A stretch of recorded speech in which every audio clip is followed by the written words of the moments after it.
Ini cerita ini nomor satu membuat gua langsung kaget dan berpikir ulang kayak oh ternyata di dunia ini ada edge cases. Kan kayak there are infinite possibilities. Jadi kayak ibarat mathematically speaking ya kayak emang apapun yang lu pikirin kemungkinan besar ada kejadian yang mungkin in a place gitu. Nah ini kan nggak akan pernah ada orang berpikir bahwa ada ya kemungkinan seperti Satu itu. keluarga incest yang saling menyayangi. Dan kemudian ternyata memang dari hasil ini it's a sad story. Kenapa? Karena memang dari Four Seasons of Loneliness ini nggak ada satupun yang berakhir dengan nice.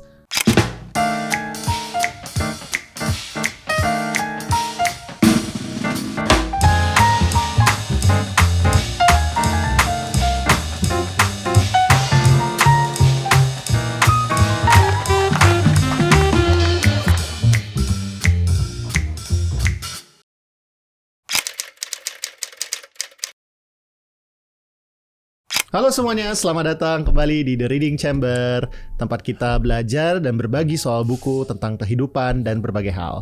Hari ini udah lama banget saya udah nggak ngobrol berdua doang sama Mas Pram. Iya nih ya. Sangat kebanyakan tamu. Jadi Reading Chambernya kebanyakan kedatangan tamu. Tapi padahal sebenarnya kan inti kita kan pengen lebih banyak ngobrol juga ya. Berkaitan dengan berbagai macam buku-buku yang menarik dan kalau bisa memang esoterik gitu ya. Wah esoterik hari ini esoterik. Hari ini akan sangat esoterik gitu ya. Karena kita mau berbicara soal hukum dan psikologi ya. Ada hubungan hukum, ada hubungan psikologi. Nah sebenarnya ini topik yang saya juga baru tahu aja tadi sebelum kita tapping. Kita akan banyak bahas dua buku yang bahkan judulnya aja terkesan sangat depressing ya teman-teman semua. Dia ngomongin soal kesunyian, kesendirian gitu. Tapi dari perspektif psikologi dan hukum. Nah ini mungkin yang saya pengen denger gitu dari Mas Pram. Apa nih cerita atau our pick for today? Jadi ini kemarin nih I found this book udah cukup lama dari tahun lalu sebenarnya. Jadi dari tahun lalu udah pengen bikin episode tentang ini. Cuman dari kemarin belum sempet karena tadi ada tamu, terus kita juga ada beberapa ini kan ya yang lucu-lucu, JJK gitu-gitu kan. Nah, cuman yang ini sebenarnya I found this book di Amazon tuh tiba-tiba ada recommendation and then I bought the trilogy lah. Jadi penulisnya ini namanya J.W. Freiberg. Nah dia ini orang yang menarik ya, karena selain lawyer, dia juga punya PhD yaitu psikologi, dia juga termasuk psikologi anak-anak, ya kan? Tapi dia bahkan dulu sebenarnya memulai karirnya itu sebagai seorang sosiolog. Oke. Jadi makanya akademisi bisa apa? We will be discussing this karena ini kayak critical sociology from European perspective, membahas perspektif Mars dan kekiri-kirian gitu. Jadi ini masa lalu dia. Jadi seperti siapa tuh Roberto Unger yang dulu menemukan critical legal theory dan sekarang sudah beralih menjadi penulis filsafat tentang waktu. Kayaknya memang bisa ya kalau di sana itu untuk pivot ya dari academic field. S1 S2 dia itu sosiologi, terus kemudian dia kayak memutuskan kayak I don't think this is the right path of my career, kayak what are you do with this right gitu kan. Oke, ya benar juga gitu kan. Nah, tapi kenapa dia berubah menjadi lawyer malah berhubungan dengan hal. Jadi dia sebagai lawyer terus sukses. Jadi dia sebagai lawyer terus kemudian dia banyak menangani kasus-kasus yang memang melibatkan isu-isu psikologi yang kencang ya. Jadi karena dia punya kalian PhD-nya tadi itu kan. Jadi dia berbanyak referral kasus dari berbagai NGO, khususnya menangani kayak ada adopsi anak, ada kasus adopsi anak. Dan ada kasus-kasus yang memang sangat ekstrim. Nah, ini kita hari ini lebih ke arah deep dive gitu ya. Jadi ada dua buku yang utama. Sebenarnya ada trilogi buku. Jadi ada satu ada Four Seasons of Loneliness. Ya kan ini 4 musim dari kesendirian. Dan ini memang ada 4 kisah. Kemudian Surrounded by Others and Yet So Alone. Ya ini seperti banyak derita anak zaman sekarang memang. Iya, jadi ini 5 kisah di sini. Dan kemudian ada satu lagi tapi kita nggak bahas, ini yang Growing Up Lonely. Ini membahas tentang anak-anak yang tumbuh secara sendirian. Cuman disconnection and misconnection in the lives of our children. Cuman kalau ini buku ditulis sama dia langsung, kalau ini dia bisa sebagai editor. Makanya I will not be discussing this one. Walaupun sini juga banyak kisah-kisah menarik ya, so I read all 3 dan apa namanya kayak people should know more about this dan berpikir bareng-bareng karena kasus-kasusnya unik ya. Jadi I'm gonna discuss hopefully nanti di sini bisa 4-4-nya, mungkin di sini 3 lah ya. Mungkin coba diceritain dulu mana yang lebih menarik nih untuk sebagai pembuka. Sebenarnya semua menarik ya, tapi jadi gini, Surrounded by Others and Yet So Alone itu ngebahas bagaimana kalau kita itu seringkali gagal untuk melihat orang-orang yang sebenarnya sendiri, merasa sendirian, merasa diabaikan. Jadi ini kisah-kisah yang nanti kita akan lihat, loh ini sebenarnya dia ini dikelilingi orang-orang loh. Ada yang dikelilingi sama dokter karena dia anak-anak kecil sakit kanker misalnya berkata gitu kan.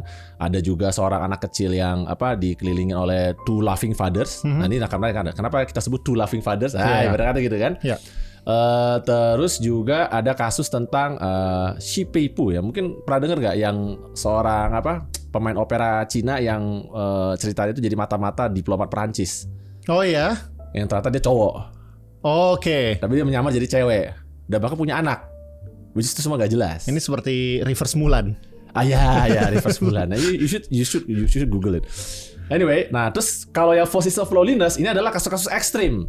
Jadi memang benar-benar kasus-kasus ekstrim dari orang-orang yang benar-benar terisolasi. Oke. Nah, makanya beda. Ada kasus, kenapa orang kesunyi ini bisa jadi kasus hukum? Nah itu dia, makanya ini kita harus bahas satu demi satu kan. So let's start with the Four Seasons of Loneliness. Jadi kita langsung pergi yang ke ekstrim. Ya kita langsung pergi ke ekstrim dulu. Oke, baik. Karena ini lebih seru ini. Oke, coba diceritakan apa salah satu kisah yang menarik dari Four Seasons of Loneliness. Let's start with the first one ya. Jadi ini The Spring. Nah ini loneliness ini kita harus membedakan dulu kan. Ini dibahas di depan ya. This book is about loneliness, not solitude. By solitude, I mean the state of mind of those few among us who reportedly can be alone without becoming lonely. The proverbial monastic in a cell, abiding by a vow of silence, the Buddhist monk sitting in meditative repose year after year, or the recluse whose psychological makeup requires a seclusion. Oke, itu kayaknya bisa pelan-pelan ngomongnya karena cepat. Oh ya, sorry kecepatan. Personally, I've never met such a person. Oke. Ini lucu karena personally I've never met such a person yang kata solitude. I mean, personally juga ya, I think in a sense I like solitude. Ya kan, just like when we can do our job nggak ada yang ganggu, atau lagi main game nggak ada yang ganggu, atau kalau kayak when I go to Japan itu ada alone in the crowd. Ya. Yeah. I like that, alone in the crowd. Tapi kan beda antara alone in the crowd and solitude. Lonely and being alone lonely. In the crowd is nice, tapi surrounded by others and yet so alone, that's really painful. Alone atau being lonely? Surrounded by others and yet so alone. So alone. Oke. Kalau kan alone in the crowd. Yeah. Alone in the crowd itu beda lagi. Nah. Di sini dia membedakan. Jadi ada orang yang memang suka sendirian, tapi ada orang yang actually you cannot do it karena it has a very negative effect. Nah, Westy, kita mulai dengan kasus yang pertamanya ya. Jadi kasus pertamanya The Loneliest Boy. Nah, ini kasus yang sangat menarik. Jadi kan karena dia kerja di Boston, dia lulusan Harvard. Dia adalah lawyer di firma hukum atau jadi consultant? Dia punya kantor dia sendiri lah. Oke, terus gimana? Gitu. Nah, di kasus yang pertama ini dia cerita begini. Ada satu keluarga yang apparently itu mereka ternyata incest dari mulai kakek sampai cucu. Oke. That's a disturbing first case. That's a very disturbing first case. Karena I have to discuss this in this reading chamber. I was taken aback. Jadi kayak, gimana? Gitu. Tapi ini menarik. Kenapa menariknya? A lot of sexual abuse case always involve abuse. Ya iyalah. Not in this case. This is a very interesting case. In a sense, jadi kita akan fokus ke cucunya nih ya. Jadi dua kakak beradik, kakaknya cowok, adiknya cewek. Nah, kakak beradik cowok dan cewek ini ternyata is put in a very loving family. So from the very beginning, dari mereka kecil udah ditwisted aja. But this is the only experience that they have, and it is a loving experience, even though they doing incest dari kakek sampai cucu. Jadi kakek, anak, cucu semua gitu. Tapi mereka nggak punya masalah genetik and everything. Apparently in this case no. Wow. Basically mereka nggak ada masalah genetik dalam kasus ini. Oke. Anyway, I will not explain biar lebih seru baca. Tapi intinya gara-gara ada satu kesalahan atau apa ketahuan lah. Jadi mereka ini udah sangat tight. Maka dari kakek sampai cucu kan, it's been very long. Ketahuan. Pokoknya akhirnya bisa ketahuan. Nah mereka dipisahkan dong, of course kan. Jadi oleh negara. Dipisahkan oleh negara dong. Ini negara Amerika kan? Of course Amerika kan. Jadi kan ada social welfare dan lain sebagainya. Jadi mereka dipisahkan, ditangkap, dipisahkan. Nah, dua anak saudara si bocah yang udah mulai masuk remaja sama si anak tapi masih di bawah umur semua ya. Dan si anak cewek ini ceritanya disatukan dan mau diadopsi sama satu keluarga. Now this will be where the legal battle comes. Nah, pada saat itu berdasarkan jadi mereka ada ketemu psikiater atau psikolog di sini. Di situ dibahas sama Dicita ini depresi sebenarnya dua anak ini. Ketika dia diadopsi sama ketika diadopsi itu udah mulai ada depresi. Cuman karena mereka benar-benar dipisahkan dari a loving relationship, which is a loving relationship beneran. Ya, jadi bukan abuse, bukan apa. They actually enjoy and they feel secure, feel being cared dan lain sebagainya di dalam ini kan. Walaupun kemudian ada tuh karena secara hukum melanggar bla bla bla gitu kan. Akhirnya dipisahkan. Nah, pas sudah masuk ke sini kemudian menjadi isu karena apa? Apparently the boy and the girl keep doing sexual relationship. Iya, karena mereka sudah terbiasa dari kecil. Iya, dan bagi dan mereka melakukan itu. Dan sebagai orang tua aslinya juga ya memang membesarkan mereka dengan cara seperti itu kan. Tapi kemudian menjadi isu sampai suatu hari dan mereka udah functioning well lagi walaupun dengan melakukan itu kan. Tapi kemudian apparently orang tua angkatnya suatu hari menemukan mereka lagi begituan, marah, ngamuk. Nah, tapi permasalahannya karena dan ini akan ada twist yang ada di belakangnya. Belum apa-apa, yang terjadi adalah ini kan saudara laki-laki sama saudara perempuan kan. Orang tuanya itu ibunya dalam hal ini ibu angkatnya itu kemudian melaporkan ke polisi sebagai kasus. Oke. Nah disinilah si J.W. Freiberg muncul sebagai lawyer si bocah. Nggak usah bayangin itu polisi kayak anjir kasus apa gitu. Dan ternyata dia datang sebagai si paling ahli ini. Of course dia sebagai si paling ahli karena memang dia is a very skillful, makanya dia menggabungkan dari ilmu hukum dan ilmu psikologi. Nah, gimana pendekatan dia ketika melihat ini? Dan tentu pendekatan pertama adalah tadi dan dari hasil penelitian dia dan karena dia menjalani kasus dengan seksama tadi dia sangat menyayangkan kenapa sih si ibu ini kok belum apa-apa udah langsung masukin kasus ini sebagai rape. Karena ini kan jadi kasus pidana, no longer perdata, no longer kejiwaan dan lain sebagainya. Jadi ini anak ini kan mesti dimasukin ke juvenile center dan lain sebagainya gitu kan, dan bisa jadi akan ini kan. Dan kemudian dari penyelidikan itu kemudian timbul. Jadi mereka kan dilakukan penyelidikan nih kan, tentu ada pemeriksaan saksi-saksi dan lain sebagainya kan, tentu ada jaksanya juga dan lain sebagainya.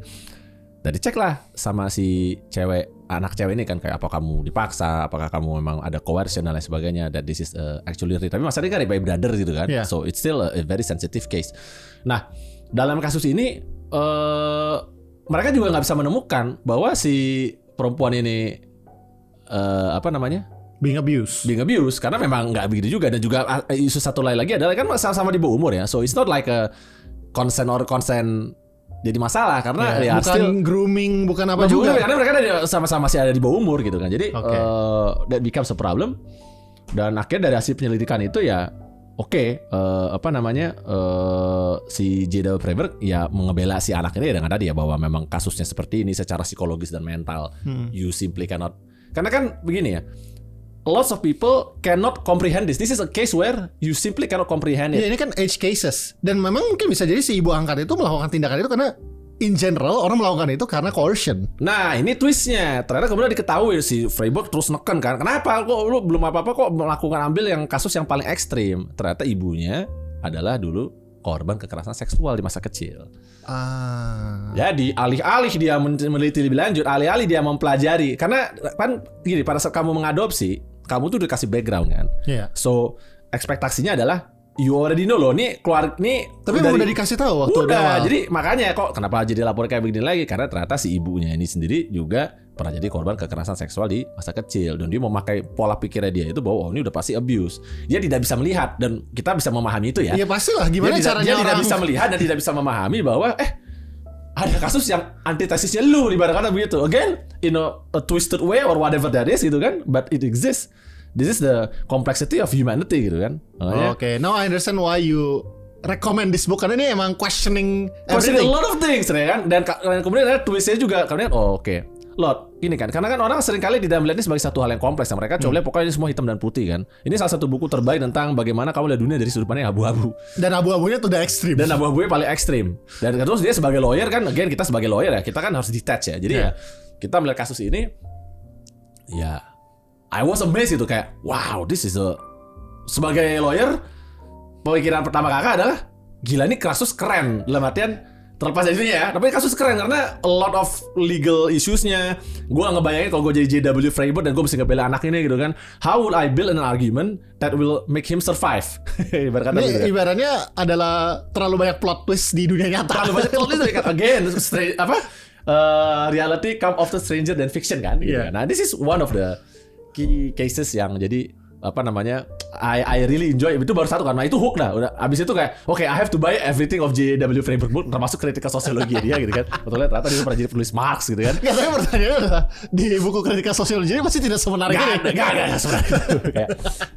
sebenarnya kita buka sedikit aja ya, cuman buat. Coba kita lihat ya dengan bagaimana dibandingkan dengan tulisan dia yang udah baru saja berpindah karir ini. Oke. Critical social thought does not originate in the minds of petit bourgeois writers who have the training and time to produce articles and books on the subject. Critical thought, that is, the social categories, historical content, and dialectical logic of historical materialism is a product of class relations, blah blah blah. Oke, berarti he made a good choice. He made a good choice. He made a good choice moving to next career. Moving to next career dan being successful. Ini cerita ini nomor 1 membuat gua langsung kaget dan berpikir ulang kayak oh ternyata di dunia ini ada edge cases. Kan kayak infinite possibilities. Jadi kayak ibarat mathematically speaking ya kayak emang apapun yang lu pikirin kemungkinan besar ada kejadian yang mungkin in a place gitu. Nah ini kan nggak akan pernah ada orang berpikir bahwa ada ya kemungkinan seperti itu. Satu keluarga incest yang saling menyayangi dan kemudian ternyata memang dari hasil ini is a sad story. Kenapa? Karena memang dari Forces of Loneliness ini nggak ada satupun yang berakhir dengan nice. So for this, tapi berakhir nice itu because of. Jadi apa yang terjadi dengan anak ini? Satu ya anak ini hilang. Dia kabur. Jadi setelah itu kan dia akhirnya ditaruh di ya kayak education lah ya. Intinya education itu untuk intinya karena begini, jadi hukumannya buat dia adalah dipisahkan selama dari adik perempuannya itu. And that is a very devastating for both. Jadi karena buat adik perempuannya dia setelah dia dipisahkan dari kakek, ayah, ibu dan nenek yang menyayangi dia dengan cara yang lain itu, kakaknya adalah satu-satunya tempat dia bisa menggantungkan atau membentuk konstruksi hidup dia kan. Kayak selama ini gue cuma kena kalian gitu, taruh itu diambil. Terus apa yang terjadi dengan anak perempuannya? Si anak perempuannya ya pokoknya depresi aja. Dan tapi dia nggak ngacir karena kan udah pisah kan, dia kan nggak wakili anak perempuannya, tapi dia tahu anak laki. Kan dia pakai anak laki, tapi anak laki itu juga suatu hari menghilang aja dari ya setelah kemudian memang dia dianggap oke, dia memang punya masalah mental lah ibarat kata gitu kan, kalau berdasarkan clinical assessment ibarat kata itu juga mental problem gitu kan. Satu dia nggak boleh lagi ketemu mainnya dan kemudian juga hidupnya kan dihancurin. Makanya ini the spring of loneliness. Lu baru mau tumbuh berkembang tapi udah dihancurkan. Karena ya udah masa depan lu dihancurin dan it's not even his fault. Nah, he's born there. Iya kan? He's born there. It is the only experience that he have. Dan tiba-tiba ini orang kalau melihat kasus ini harus punya kebijaksanaan level dewa. Oh sih. Memang. Tidak mungkin dengan sekedar hanya some moral theory yang existing you can see it. Tapi memang bagusnya berarti J.W. Freiberg ini melihat dari kerangka ya legal science ya dan psychology gitu. Memang because again he has a JD and PhD. In psychology from UCLA, JD from Oxford Law, PhD-nya from UCLA. Jadi makanya dan ini makanya tadi kita perlu kan ini yang harapan kita sudah di reading chamber kayak gini, orang membaca ini kayak you think about it dan gak cuma langsung judgment karena you cannot use simple moral judgment in this case. There's a complexity and nuance yang you simply have to think about it and go through about it. Let's move to the second case. Nah, second case. Jadi second case ini sebenarnya kita pernah sempat bahas waktu kita ngebahas tentang yang ingat gak yang episode kita yang soal politik itu loh, yang kayaknya kalau misalnya kamu menggantungkan hidup kamu sama diktator itu you always have to be prepared. Oh iya, karena yang soal si orang ini yang ditangkap udah setia dengan Mao, tiba-tiba dia ini. Kasus kedua adalah tentang itu. Jadi dia ketemu, kalau ini lebih bukan ke kasus tapi dia ketemu dan ngobrol sama orang ini dan kemudian dia jadi mendengar 15 years in solitary confinement. Ini kan while the other law case stories shared with you in this book are a product of my dual training in social psychology and the law, I only come ini karena I got lost and took a wrong turn, terus tiba-tiba ketemu sama orang ini. Jadi orang Amerika ini udah pindah kan udah balik ke Amerika lah di California. Nah, kasusnya ini adalah tadi ya, kita ulang refresh dikit. Jadi ini orang ini adalah dulu dia bekas tentara waktu zaman Perang Dunia II itu dia ditugasin di Cina sebagai Allied Force. Ya, sebagai Allied Force lah dan lain sebagainya. And from twisted events dan sebagainya, he fell in love with China and he fell in love with Mao and Zhou Enlai. And I don't understand why. Tapi mungkin karena dia masih muda gitu. Ini kan, kita nggak bisa mempertanyakan why. Nggak bisa mempertanyakan why. This is the most interesting. I mean, I will never like. Lu lihat Mao kayak tertarik kayak no. Ya kan di kasus pertama kita nggak bisa mempertanyakan why. Iya kan. Nah nomor 2 juga sama. Lu juga bingung kan. Apaan sih dia orang gitu? Ngapain sih lu suka sama Mao? I think for suka sama Mao bisa banyak. Iya, tapi sampai segila itu. Dia segila itu. Dia memutuskan untuk actually never return to America sebenarnya. Dan menjadi simpatisan Partai Komunis. Bahkan bukan cuma menjadi sekedar simpatisan, dia adalah propagandisnya Mao untuk dunia barat. Untuk menyebarkan seluruh propaganda Mao dalam bahasa Inggris. Jadi a very important position kan, kita udah bahas important position ketika di situ. Tapi kemudian kan ceritanya kan tiba-tiba dia setelah dia pergi ke gunung, naik gunung, dia gunung bareng mungkin also going with the long march. Tiba-tiba setelah mau menang dan jadi penguasa, tiba-tiba bahkan sebelum mau memenangkan si Noah. Dia ketemu Mao itu sebelum ini. Jadi dia ikut berjuang. Jadi dia adalah bagian dari perjuangan. Dia adalah bagian dari perjuangan itu sendiri. Oke. He dance along di waktu Mao sama para para pasukan revolusi itu lagi menari-nari ya kan, lagi bersama-sama dalam satu kegiatan kolektif gitu kan. Gitu kan. Nah, itu dia menari-nari di situ bareng-bareng kan, dan juga punya istri orang Cina juga. Iya. Tiba-tiba satu hari dia masuk penjara gitu kan. Dia nggak pernah mengerti, dan dia dipaksa setiap hari disiksa. Tapi siksaannya dia itu adalah tadi solitary confinement, literally dia ditaruh 5 tahun dan 10 tahun gitu ya di dalam penjara solitary, dan dia sendirian di sini. Nah, dan tadi kan kita sempat cerita juga kan, dia berteori dan kalau nggak salah udah dikonfirm juga, satu-satunya alasan kenapa dia waktu bahkan dimasuki penjara itu karena mau ketemu sama Stalin. Dan Stalin bilang, bro, masa lu ada orang Amerika nih, kita nggak kelihatan bagus ntar ini, nanti dianggap dia nih mata-mata, udah masukin penjara aja, oke bro gitu. Jadi benar-benar because of the casual chat aja kan. Yeah, some lives itu depends on casual chat. Depends on that. That's really unfair for this guy, right? I mean, that's what happened, and that's what I'm saying. That never menggantungkan hidup lu sama diktator karena tadi begitu. And kalau dia punya tiba-tiba berubah pikiran dan sebagainya, ya lu mati aja kan, ibarat kata begitu kan. So that's why it's dangerous. That's why democracy in general is always better. Kita harus selalu mendisperse kekuasaan, ya kan? Kalau kekuasaan terlalu terpusat, this is what happened. Ya, bagus kalau lu lagi berada di posisi yang bagus, tapi roda selalu berputar, guys. Ya, ingat itu, roda selalu berputar. Dan kalau diktatornya Lee Kuan Yew menyenangkan, kalau tidak Robert Mugabe gitu kan. Itu dia maksudnya kan.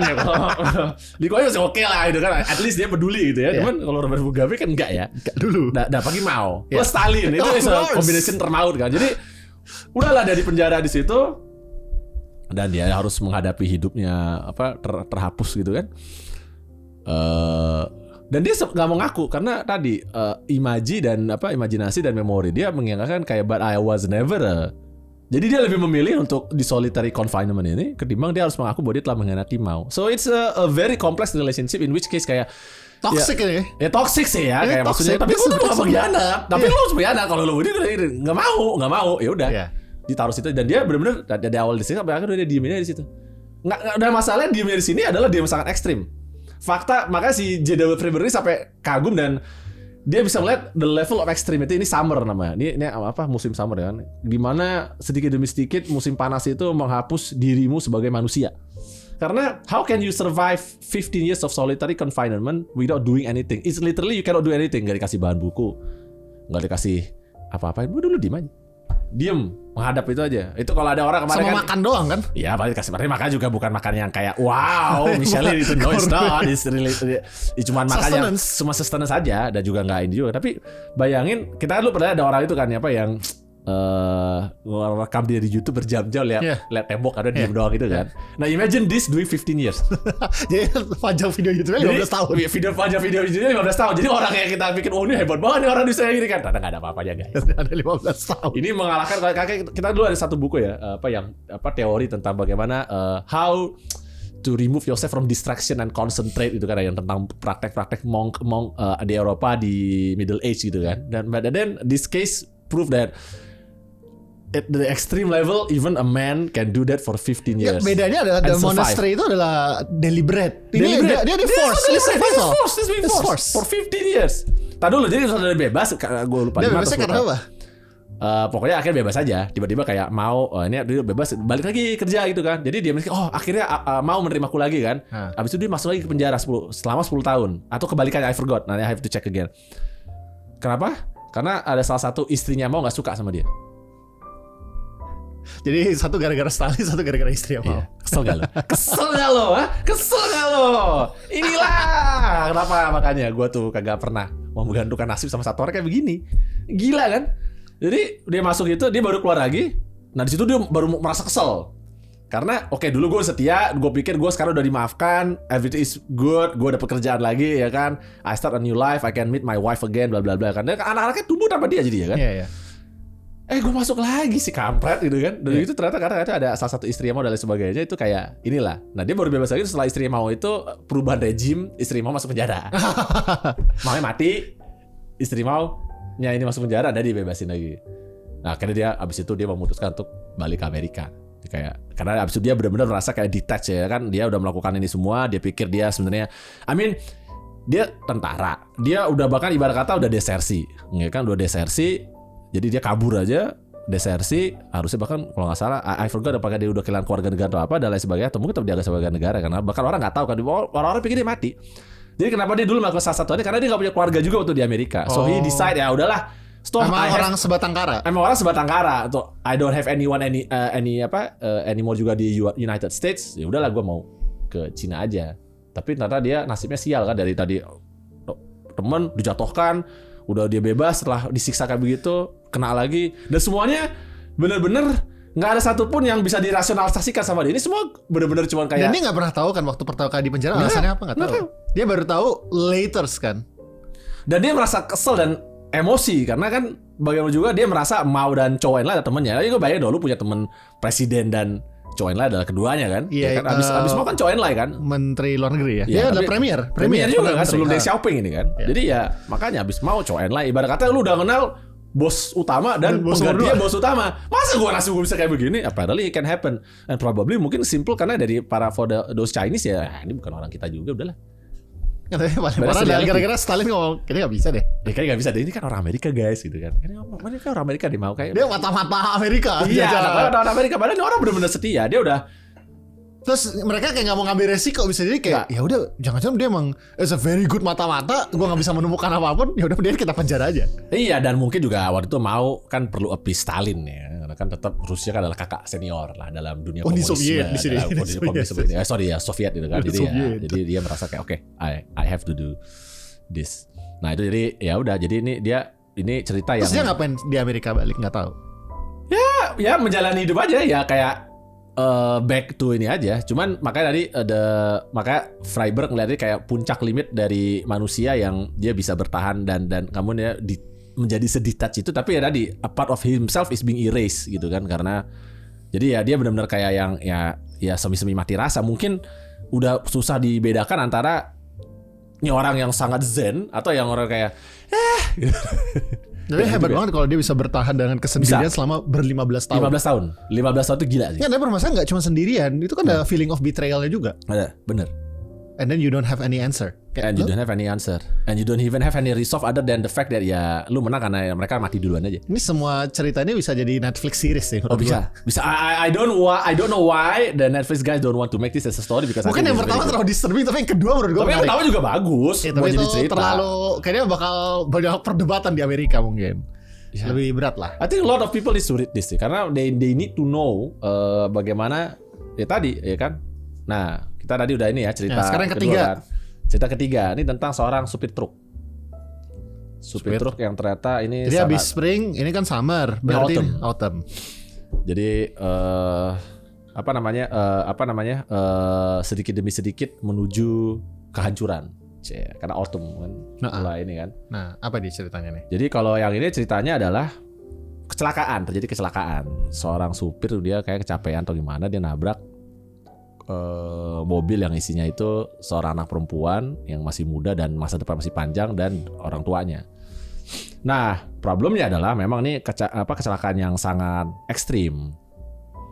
Jadi cewek ini kepala itu putus full. Dia menyebabkan kecelakaan itu. Iya, dia menyebabkan kecelakaan. Jadi kecelakaan ini benar-benar putus. I think karena ada kesalahan mesin atau sebagainya. Pokoknya intinya ya ini manslaughter bukan manslaughter kelalaian menyebabkan kematian.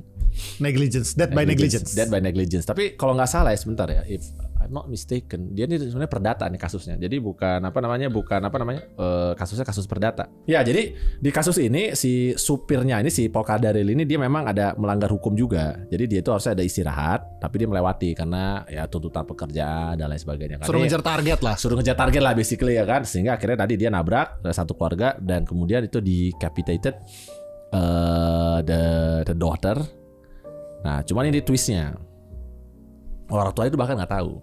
Karena kan pada saat tabrakan itu, it was a it was a massive accident kan. Orang tuanya tuh pingsan. Dua-duanya. Pingsan. Di mobil yang sama. Di mobil sama itu mereka pingsan, mereka langsung nggak sadar.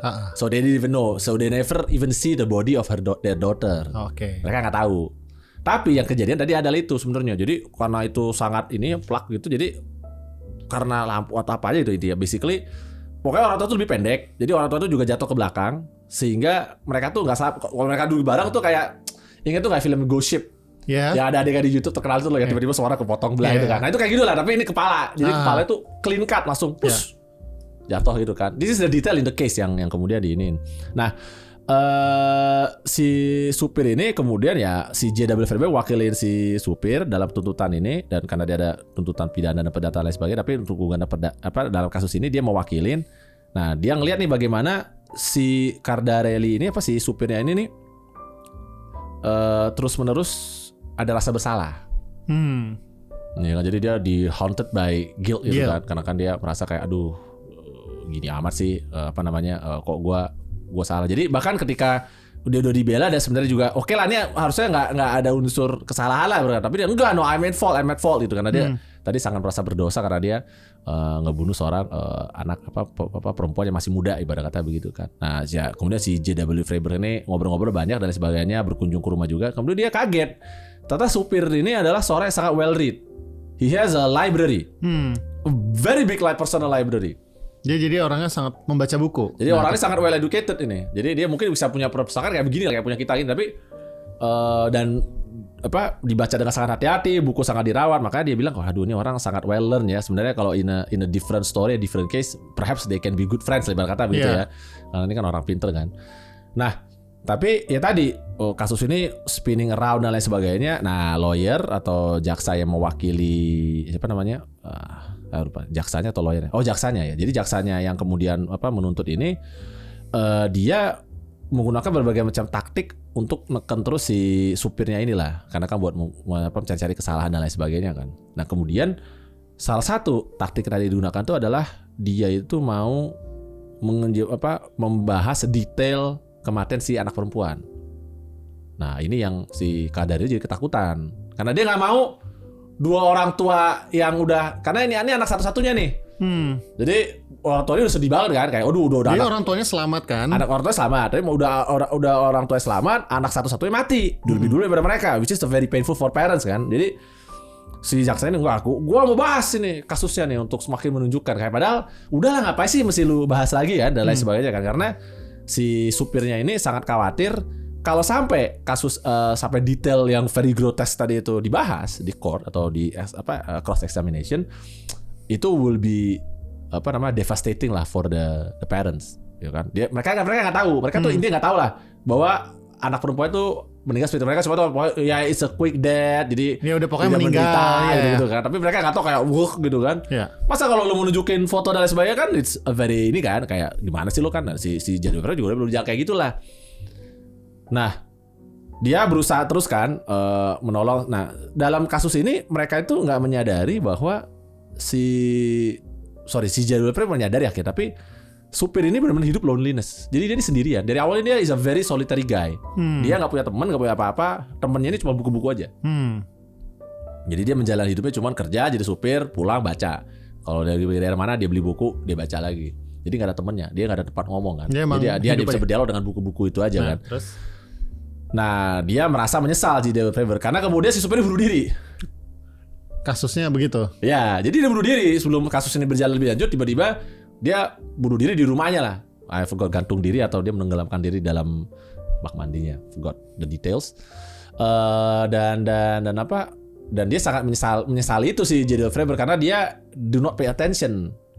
Harusnya dia ngejagain. Karena kan sebagai ahli lawyer dan sebagai ahli psikolog kan, harusnya lu ngelihat nih orang udah makin to the brink of destruction, ngerti gak? Karena kan ini udah kasus ekstrem, ini bukan kasus yang tadi ya, surrounded by others and yet so alone. Ini orang udah benar-benar hidup sendirian, dia nggak punya siapa-siapa, gitu kan. Jadi ada resiko tinggi sebenarnya. Terus akhirnya kasusnya tidak dilanjutkan. Ya, kasusnya tidak masalah juga, orang yang tersangkanya mati kan ibarat kata begitu kan. Cuman tadi makanya nih kayak seeing orang yang crumbling dari sebelumnya tadi kan, a very well read person, orang yang sangat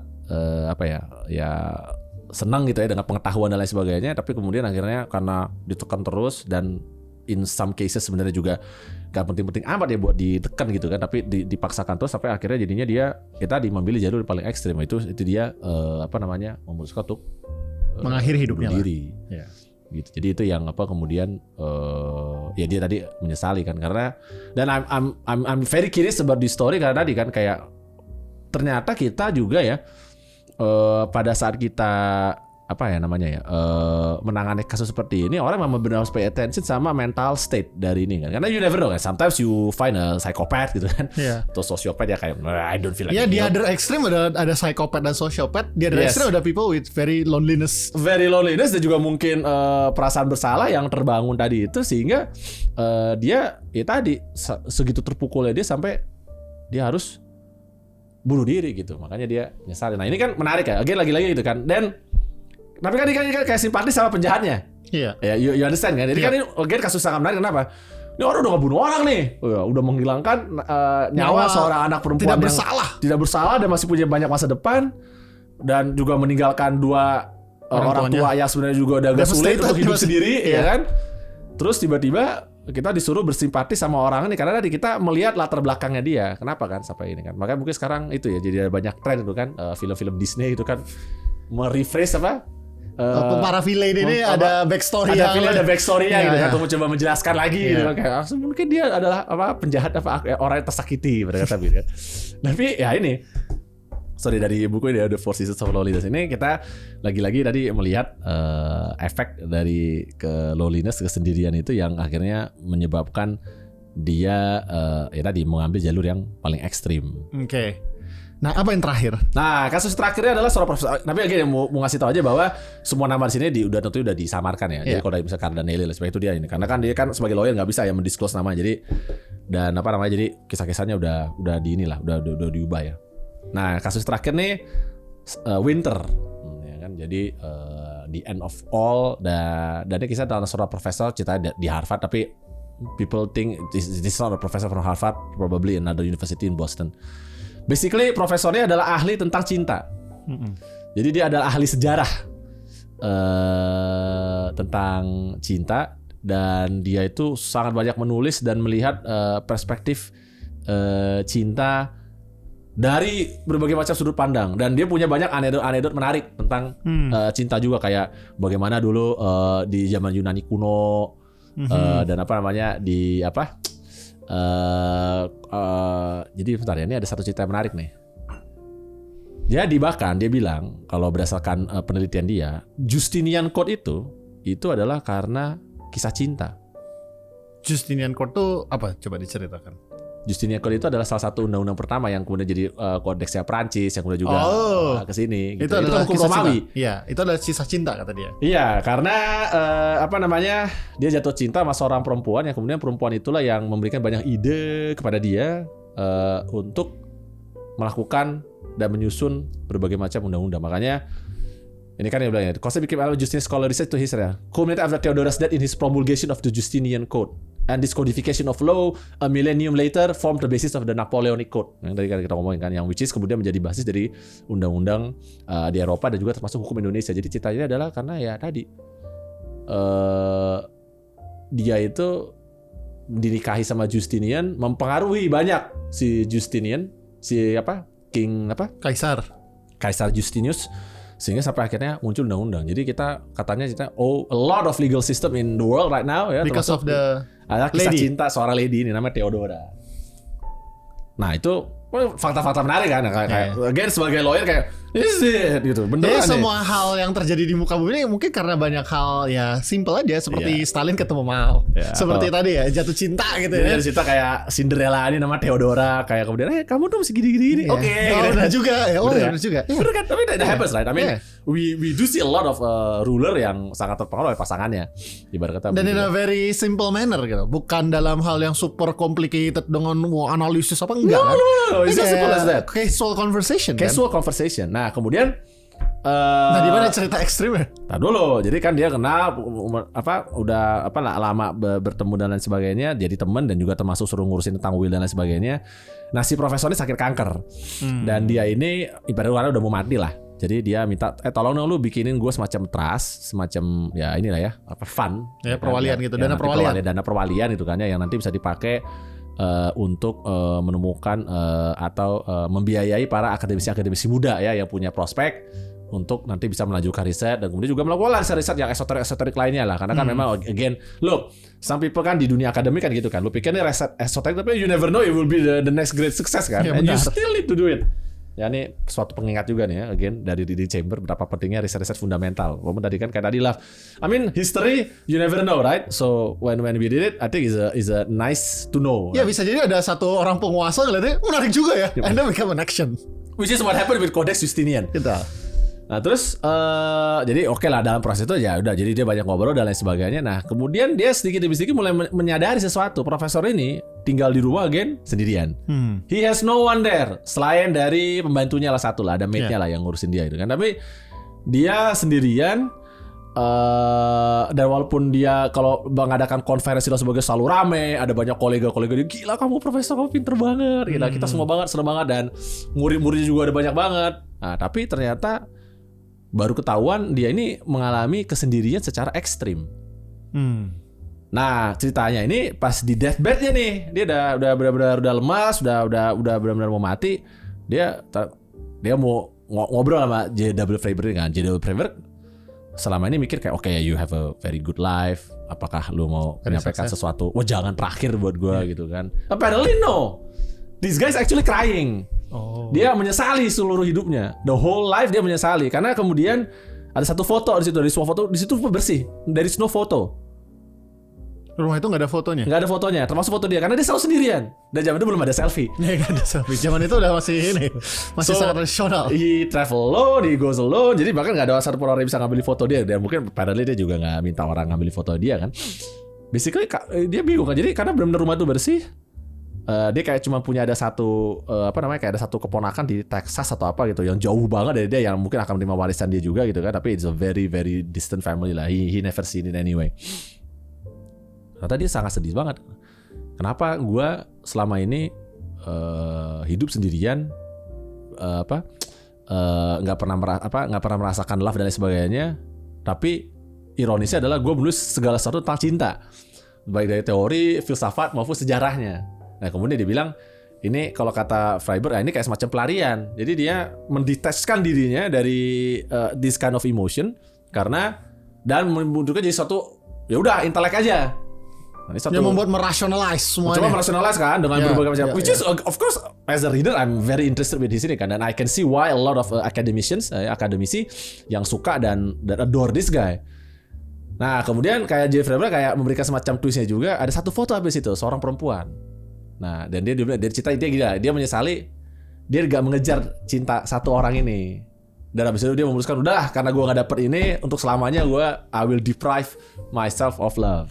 Dan habis jadi karena tidak move on dia ini orang yang tidak pernah move on. Tapi dia berkontribusi kepada kemanusiaan. Berkontribusi banyak pada kemanusiaan. Tapi kemudian kenapa ceritanya juga dia taruh di sini dan Part of the Winter karena tadi a very sad ending for a guy that is being adored and loved by a lot of people but he never feel it. Jadi ini semua kasus ini benar-benar semua ekstrim ya. Ada yang kayak begitu, ada yang incest, ada yang political prisoner, ada yang ini kan orang biasa aja ya. Tadi yang truk itu kan kayak sebenarnya sih nggak terlalu jadi masalah, tapi ternyata jadi masalah karena state of his life. Dan yang ini adalah ironis karena Anda adalah peneliti rasa cinta, tapi kayak peneliti rasa cinta terkenal dan actually diadore oleh banyak orang, and apparently maksudnya banyak maksudnya banyak orang tahu dong siapa profesor ini. Ya makanya nama disamarin. I tried ChatGPT, try to find this guy ini kan. Dia ngelis lah beberapa nama, tapi we cannot for certain karena bisa jadi ini perempuan, bisa jadi cowok. Because dia udah nuker-nuker kan. Jadi karena dia udah memastikan ya dia nggak, karena kan ini client confidentiality dia udah bilang dari awal. Jadi semua nama di situ udah disamarkan.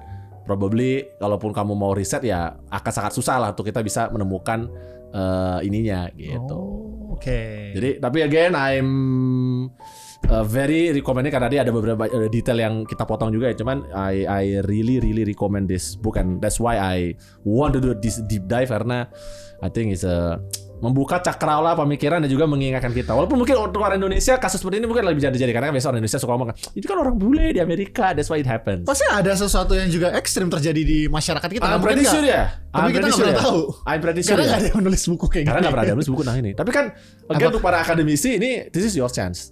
Karena I think this can be a very interesting proposition for research ya di Indonesia ya untuk bisa menemukan kasus-kasus seperti ini. Ya mungkin kalau kita punya dana riset yang lebih baik ya. Jadi kalau mungkin memungkinkan untuk hal-hal ini terjadi. Iya, dan I mean again I love this. I mean this sebagai lawyer sebagai ahli hukum yang suka dengan ilmu hukum, this brings another perspective kenapa like I always say kan yang bottomless itu adalah ilmu hukum, ilmu susi dan martial arts. Tapi inilah salah satu contoh betapa bottomlessnya ilmu hukum. See in this form. Ini nggak cuma bottomlessnya ilmu hukum tapi bottomless masyarakat. Of course. Masyarakat ini ternyata bayangkan ini ada cuma 4 kisah ya. Yeah. And I am sure ada banyak lagi kisah-kisah. Oh, dia menangani banyak kasus dalam sejarah hidupnya dia bilang sebagai lawyer yang mengurusi kasus-kasus ini dia mau banyak. Ya, tapi di negara ini nggak ada yang kayak gini. I'm not sure karena mungkin ya satu lagi ya kayak ini kan ini kita bicara kesehatan mental ya. Beberapa banyak orang yang mengakui isu kesehatan mental. Again ada juga generasi kita yang menganggap kesehatan mental lemah loh ibarat kata begitu kan. But you never see makanya I think we can move nanti surrounded by others and yet so alone karena kita udah lihat yang Voices of Loneliness kan ini paling ekstrimnya kan. Tapi memang orang harusnya bersimpati ya dengan kasus yang di Voices of Loneliness kan tadi sangat amat ekstrim dan with basically there is no freaking happy ending for each story. Bener, kalau kamu punya sakit mental dan kau baca ini mau makin depresi baca kayak. Makanya if I were a producer, ini kayak horor sebenarnya. Ini horor. Ini sebenarnya cerita horor. Ini cerita horor yang nanti bentuknya tuh pastel, bentuknya tidak seperti horor ini ya, horror thriller gitu. No. This is a truly troublesome stories of people. Di sini paling nggak masih ada beberapa yang akhirnya bahagia. Oke, kita coba masuk yang mungkin less extreme sekarang. Less extreme ya. Jadi kita masuk ke surrounded by others and yet so alone. Jadi kasus pertamanya adalah teradopsi anak. Lagi. Tapi this one is not that extreme. Beda. Okay. Jadi ini cerita yang menarik. Jadi ada seorang basically ini dia seorang dokter perempuan sebentar. Jadi ceritanya ini ada gini, dia ini ada dokter, cewek dan cowok lah tentunya kan ya. Nah, dulu ini ceritanya adalah dokter cewek dan dokter cowok ini menikah. Nah mereka tuh bertemu lah beberapa tahun yang lalu. Nah pada saat mereka bertemu beberapa tahun yang lalu ini, istrinya ini ternyata sempat ada affair singkat di Perancis. Seorang pria gitu kan, seorang dokter. Jadi ini sebelum mereka ketemu ya. Jadi a fling. Mungkin kayak film. Ya berarti bukan affair dong. Bukan affair, sorry. This is a summer fling. It was a summer fling lah ibarat kata. Jadi dia pergi ke Perancis, having a sexual relationship with another doctor in France itu kan, perhaps a very handsome French doctor guy gitu kan. With a French accent. With a French accent gitu kan. Hamil. Iya. Oh gitu. Okay, nah, terus baru ketemu si dokter ini dan kemudian bilang dia, gua gua nih udah ada hamil loh gitu loh. Lu suka enggak nih lu atau dia udah mendisclose dari awal. Udah mendisclose. Nah, kemudian mendisclose lah sama si dokter yang sekarang akan jadi kliennya si J.W. Freiberg ini. Gue udah hamil nih gini-gini, lu ada masalah nggak nih kalau? Nah ternyata si dokter cowoknya ini jadi kliennya ini bilang, actually that is perfect. Satu, gue nggak peduli masa lalu lu, dan kedua, gue sebenarnya infertil sebagai cowok. Oh gitu. Iya. Yeah. So the fact that you actually bring a kid now is a bless for me. Dan karena gue nggak bisa punya anak. Dan dia emang pengen punya anak. Dia pengen punya anak, tapi gue nggak bisa punya anak, ya kan? Oke, dan I think everything settled gitu kan. This is perfect. Gue hamil di luar nikah, lu pengen punya anak dan lu nggak bisa produksi anak, ya udah kita marry aja. Oke. Cuma nggak pernah marry, tapi kemudian mereka tidak pernah memutuskan untuk marry. Oke. Jadi mereka tidak pernah melegalkan hubungan mereka. Alasannya? Ya karena mereka super sibuk dan lain sebagainya, dan kemudian juga mereka merasa, udahlah. Kita udah hidup bersama juga. Kita udah hidup bersama dan lain sebagainya kan. I don't think it is really necessary, bla bla bla. Fine. Tiba-tiba si dokter perempuan ini tragically mati karena stroke. Oke. Udah ada anak perempuan ya 7 tahun namanya Victoria di dalam kisah hidupnya. But then there is a legal problem. Nah, this is the part of the lawyer thing kan. Karena mereka nggak pernah menikah, anak ini bukan anak ini nggak bisa dianggap sebagai anak dari si dokter. Bisa dianggap sama anak dari yang summer fling itu. Anak dari summer fling benar. Maka dari kita sempat ada teaser kan. Jadi dia hubungan biologisnya adalah kedua. Satu ke anaknya ke bapaknya yang di mana? Prancis. Di Prancis tadi itu. Tapi ada satu lagi isu, yaitu neneknya dari ibunya. Ibu dari ibunya. Ya, tinggal di Texas, and a very conservative Christian girl. Oke. This is the interesting part kan. Yeah. Jadi dan apa tadi mereka sempat mikir, oke lah, si dokternya nanya kan, oke gimana cara gua bisa dapetin custody dari anak ini yang sudah hidup bersama dengan gua and very happy with and a loving family juga. Is a loving family. Jadi dia gimana caranya nih? Karena gua ternyata tidak punya legal relationship. Ya karena dulu gua gak pernah ngurus pernikahan gua. Ya kan, walaupun sebenarnya secara de facto akulah ayahmu. Iya. Ya kan? Tapi kan anaknya masih di bawah umur sekarang. Ya nggak bisa memberikan konsen dan apa-apa juga ya. Nggak bisa memberikan konsen, tapi satu sisi juga masih ada next of kin-nya masih ada. Which is tadi si nenek dan si bapak aslinya yang di Perancis. Nah. Ya kan gitu kan. Walaupun sebenarnya, nah menjadi isu juga tadinya mereka selalu mikir oke lah, mungkin custody dengan bapaknya, dan mungkin bapak di Perancis juga sebenarnya nggak terlalu pusing kayak gitu kan. Mungkin kata dia, nama kerjaan gua aja gitu di Perancis itu kan, kayak udahlah gitu kan. Tapi ternyata si neneknya tahu. Dan si nenek ini sebagai a very conservative Christian value merasa anak ini harus gue bawa dari kota yang sangat aktif di Boston dan sebagainya ke Texas, ke sebuah desa kecil yang gak ada siapa-siapa. Basically is a very small. Membawa ada dari tanah kesesatan itu. Tanah kesesatan itu kan. Balik sesat ke daerah yang kita semua bisa menyanyi di gereja bareng-bareng ibarat kata gitu kan. Nah, but of course again legally speaking she has a better claim. Sesuai dengan peraturan perundang-undangan Amerika. Ya, well, it's more complicated than that. Yeah. Tapi I'm pretty sure kalau di Indonesia mungkin akan langsung menang kali ya. Ya berkata begitu kan. Cuman kalau di Amerika nih ya karena ada different states dan lain sebagainya kan. Jadi ya there is a legal battle and that's why it become a very interesting case kan. Nah jadi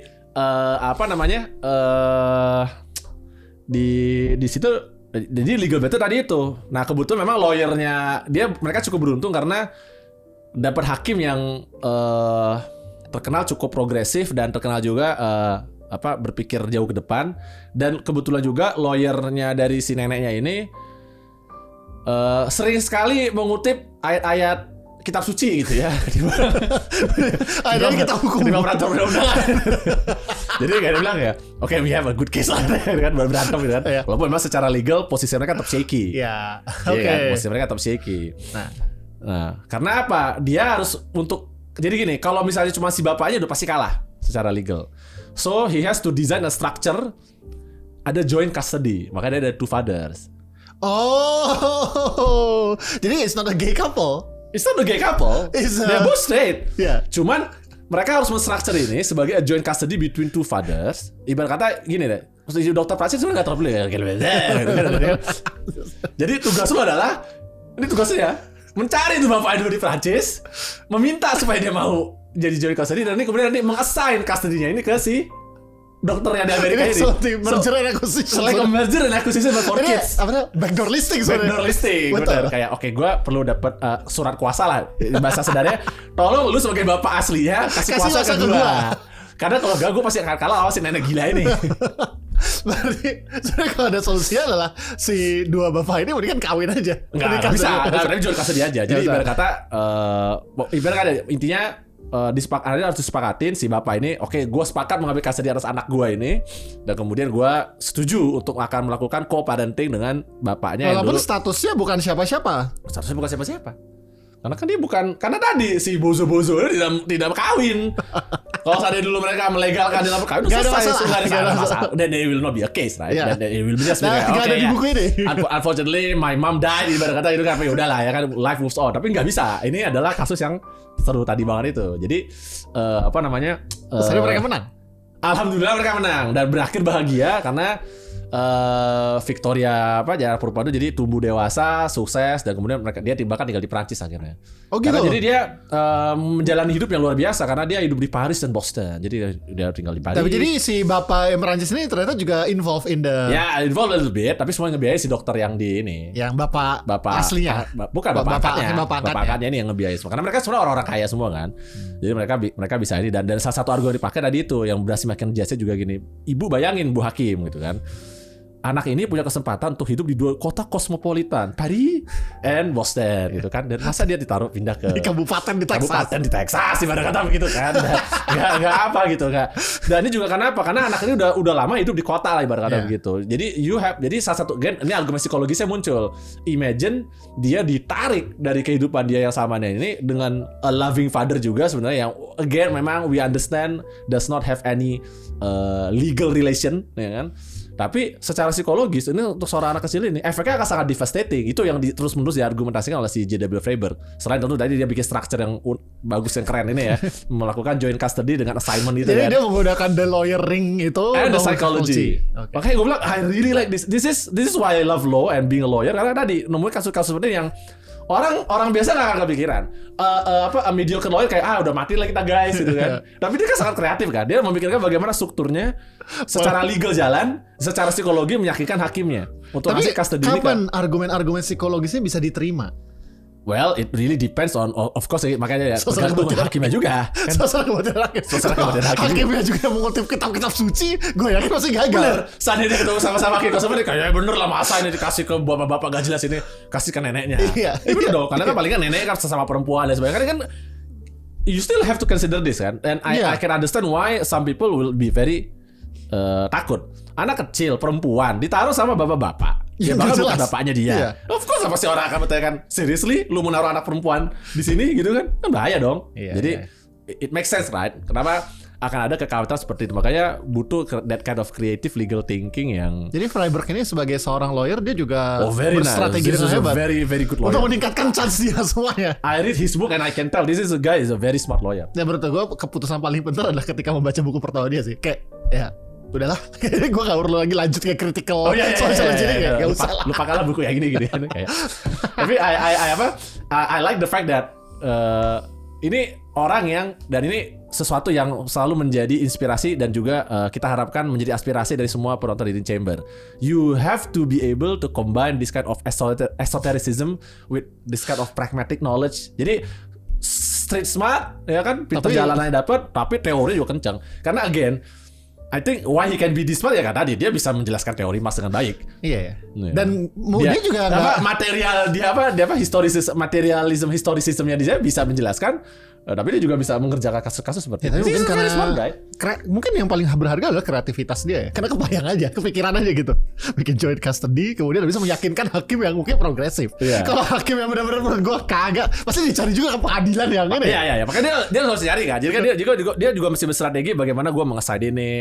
Di domisi gimana, caranya gimana gue bisa dapetin doketnya di situ gitu loh. Keberuntungan dia adalah yang mewakili nenek itu lawyer juga lawyer yang kayaknya tidak memahami ya gitu, kayak suasana nggak gitu cara lu berargumen bos gitu kan, kayak lu ngomong kitab-kitab suci ke orang kayak enggak gue nggak peduli itu mau ngapain kan susah kan. Jadi lu mesti menemukan ini again satu pelajaran penting kan, you need to understand your audience ya kan, jangan lu ngasih materi yang nggak sesuai sama target audience lu. Nah itulah kesalahan hidup lu kan, gitu kan. Oke, mungkin satu kasus lagi deh. Satu kasus lagi ya. Oke, oke. Jadi kasus yang berikutnya adalah dia mewakili seorang lawyer yang mau didisbar, jadi mau dipecat dari Asosiasi Perhimpunan Peradi Amerika gitu kan. Dan kasus ini menarik karena jadi ceritanya begini, lawyer ini dia tuh menangani beberapa kasus yang ekstrim lah ya, kasus-kasus kriminal ekstrim, ada pembunuhan, rape dan lain sebagainya. Nah, dia itu secara konsisten selalu menginstruksikan kepada kliennya, udah jangan terima plea bargain. Plea bargain itu apa sih maksudnya? Jadi kalau plea bargain di Amerika ya, artinya di KUHP baru sekarang ada deh, I have to read karena ini sekedar info aja, kita baru ada KUHP baru kan. Waktu itu kita pernah ada episode sama Coki ya. Karena ada peraturan. So now all lawyers must relearn. Itu beda banget. Ada banyak tambah-tambahnya. Tadi termasuk kalau nggak salah kemarin ada sempat I read tapi masih sekilas, so I have to recheck. Tapi kayaknya ada semacam plea bargain.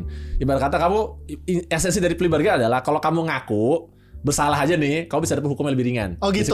Itu strategi daripada ribet lah hidup lo. Ya misalnya kan, aja deh. Kalau kamu mesti nonton film hukum Amerika gitu kan, you better plea bargain. Oke, you better plea bargain. Kalau nonton Billions misalkan, oke, lu kalau lu nyerah gini-gini, lu bayar denda segini, udah lalu akan gua kasih slap in the face, tapi oke, lu free gitu kan. Ketimbang lu masuk penjara.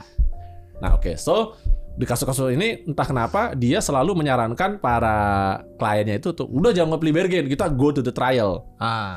Dia mendapat tuduhan bahwa lu sengaja mau nyuruh mereka plea bargain untuk menikahkan billable hour lu. Jadi justru lu ngaku aja semuanya. Enggak, lu jangan ngaku. Oh, lu jangan ngaku. Justru biar jangan ngaku. Kita tambah duit. Jadi karena kita kalau lu plea bargain, lu gak go to trial. It's over. Jadi udah, lu kita sepakatin. Kita nggak ada pemeriksaan lagi. Kita cuma bilang bahwa oke, lu itu strategi cari uang itu dia. Jadi dia dituduh strategi cari uang nih ya. Lu sengaja tidak mau plea bargain dan secara konsisten karena lu pingin dapetin lebih banyak billable hour. Nah kemudian ya si Freiberg mewakili lah si lawyer lagi menghadapi lawyer kasus. mewakili lawyer. Karena benar, karena kalau kamu ada lagi ada sidang etik dan sebagainya, maka kamu harus diwakili juga. Oke. I mean you can choose, but in this case dia minta diwakili lah sama si basically dia yang mewakilin. Dia lakukan lah riset, investigasi, penelitian dan sebagainya, dan he found a very interesting fact. Alasan dia melakukan itu ternyata bukan karena dia cari billable hour, tapi karena dia sendirian. Dan dia menganggap para terpidana tersangka ini adalah temannya. Dan dia pengen waktu lebih lama sama mereka. Yang ini lebih lucu sih. Kalau ini komedi. Komedi kan. Makanya ya memang tadi kita buka udah konsep racing banget kan. Kalau yang ini emang lebih horor, ini menurut gue seriesnya komedi. Enggak, memang cita-cita lebih banyak akhir happy endingnya. Oke. Nah, tapi jadi dia bilang pas dia melihat kan kayak pas dia melakukan fakta dan diskusi sama koleganya, ini ada sesuatu yang aneh nih katanya. This guy, this lawyer, dia ini nggak punya temen. Jadi kayaknya temen ngobrol aja nih. Iya, dan memang sebenarnya ada dalam artis di Amerika dibahas bahwa sebenarnya seorang lawyer itu nggak boleh menjadikan klien sebagai teman. Ya memang sebaiknya jangan kan. Walaupun sebenarnya aturannya lebih ke do not have any sexual relationship. Oh. Cuman beberapa orang menafsirkan secara lebih konservatif, lebih hati-hati, jangan jadiin temen. Walaupun ya in practice, ya kadang beberapa kali jadi teman. I mean it makes sense kan? Yeah. Karena you work together, and you become friends outside kan. Which is again from my perspective, I always prefer hubungan itu lain dan sebagainya jangan jadi teman. Karena kalau udah teman dia bawa perasaan. Makanya hubungan paling gampang itu adalah memang hubungan profesional. Yeah. Gitu kan? Karena begitu udah bawa perasaan pusing kita. Nah dalam kasus ini, jadi tadi udah akhirnya dia melakukan penyelidikan dan sebagainya, dan anak akhirnya lucu ya karena waktu kita udah ini akhir lucu adalah akhirnya dia juga disuruh plea bargain. Suruh plea bargain atau tidak plea bargain? Enggak, dia disuruh plea bargain sama udah salah aja. Udah nggak salah aja. Hukuman lu akan begini-begini aja. Ketimbang lu go to the court. Karena susah bos baru kebuktiinnya bahwa lu sebenarnya bukan mau cari billable hour, lu cuma pengen berteman aja gitu kan. Karena lu menganggap mereka kayak aku senang sekali lo berinteraksi dan diskusi dengan kalian. Jadi tapi emang bener, look, for some people the kind of interaction, and I think some people might think I have this kind of problem karena I spend more time with clients gitu. Benar juga, salah. Kayak ini si Pro kayak seneng banget deh. I feel relate to this story karena kayak si Pro tuh kayak ketemu klien seneng banget. Kayak dulu kalau panggil klien kayak Pak ini kita ada masalah. Oh oke, gimana Pak? Saya seneng. Mungkin gitu. ada love language-nya ada act of service. Ya act of service. Love language-nya act of service. Jadi I just enjoy doing this job. Jadi misalnya ada klien yang aduh kita punya isu besar banget. Oke, saya datang gitu kan. Tapi kan apparently mungkin kalau di kasus tadi litigasi yang ini karena memang ada karena kan beda ya. Misalnya kan kalau kamu kerja tadi sebagai corporate lawyer karena kan harganya fix. Yeah. So basically kalau lu datang lebih sering ya itu memang mungkin lu memang seneng kadang-kadang gitu kan. Cuman kalau harga sistemnya billable hour yang tadi hourly gitu kan jadi kayak lu abusif nih sama klien lu. Argo kuda. Itu argo kuda. Ya, jadi ya itulah akhirnya yang ya udah akhirnya dia disuruh plea bargain dan nanti sebenarnya jadi dia dihukum itu adalah ya udah lu enggak boleh praktek selama beberapa lama tapi nanti bisa balik bisa minta license. Ya udah akhirnya begitu. Tapi again the funny story or the funny ini adalah si lawyer akhirnya memutuskan untuk nggak balik jadi lawyer. Dia jadi apa? Dia buka toko barang antik. Dan actually happy. Iya, karena dia ketemu orang ngobrol. Ya, ngobrol kan. Jadi karena memang dia butuh ketemu orang. Ya udah lu bikin sesuatu yang nggak lu charge hourly. Karena udah agak blur juga kan antara lu sebenarnya ya bisa jadi kan ya aku sebenarnya butuh teman tapi aku juga sedang dibayar. Itu kan nyebelin ya. Iya. Sebenarnya bisa aja dia ada solusinya adalah gak usah bayar. Iya. Atau fixed cost. Well again, tapi mungkin ibarat kata begini kan. Ya ada juga kan kita tahu kan ada ya lu bisa ada escort service atau friend service itu kan yang a girl will be your girlfriend or a boy will be your boyfriend with or without sexual relationship and you can pay. It's fine. I mean dalam kasus ini kan selalu lah kalau mau itu kan. Cuman ya ini kan lu lawyernya ya. Iya, lawyer bos. Lu kan lawyer ya. Lu kan ada kasus ya bro. Ini kan ada kasus dia bisa dihukum mati, bisa dihukum penjara. Coba kalau tolonglah pikirkan itu. Kalau itu kan cuma masalah kan apakah aku punya teman malam ini gitu. Ini kita aja. Jadi memang dia ada salah juga. Kayak anjay. Tapi mungkin lu bisa nasibnya sama orang nih. Makanya Freiberg itu sengaja mau ngambil cerita ini karena dia bilang the ironi dari kasus ini terakhir adalah lu plea bargain aja. Plea bargain aja guys. Mungkin di sini dia lebih banyak tepuk jidatnya ya. Dia banyak tepuk jidat ya kasih dia. Kalau di sini kayak Masya Allah. Hidup lu terus seperti ini. Hidup adalah penderitaan. Ya. Wow, ini luar biasa. Menurut gue ini adalah rekomendasi yang sangat bagus ya. Bagus ya. Dari dua orang, dari penulis yang sama, tapi dengan tone yang berbeda dan banyak pembelajaran nih. Dan Amin kalau if you